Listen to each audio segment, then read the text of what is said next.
तो guys welcome two माय channel. मैं हूं आपका भाई कुणाल लेंसर। आप लोग अगर नया है मेरे चैनल पे तो आप चैनल को सब्सक्राइब करना ना भूले और अच्छे से ऐसा ही वीडियोस में बनाते रहता हूं। तो चलते हैं, स्टार्ट करते हैं।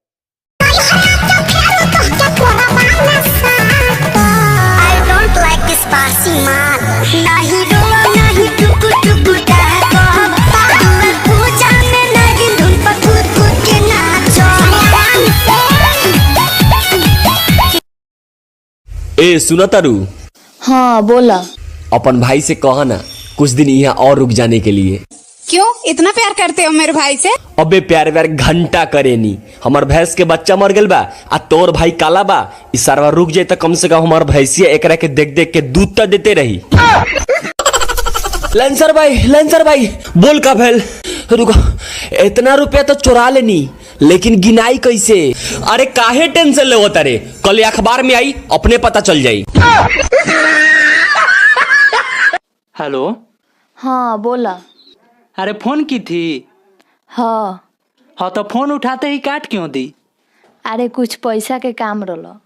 फिर से काट दे। अच्छा, पहले बम्बई से आया मेरा दोस्त को सलाम करो, और अब बम्बई से आया मेरा दोस्त पुलिस को इन्फॉर्म करो।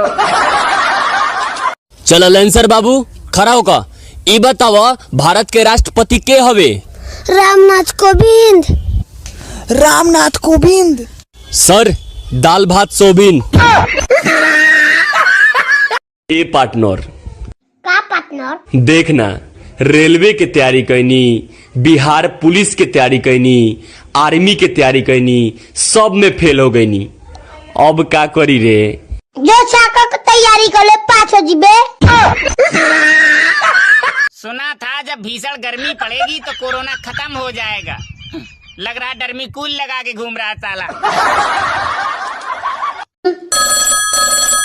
हेलो मोदी जी, मैंने आपके लिए दारू पार्टी रखी है। क्यों झूठ बोल रहे हो? लेकिन आओगे कैसे?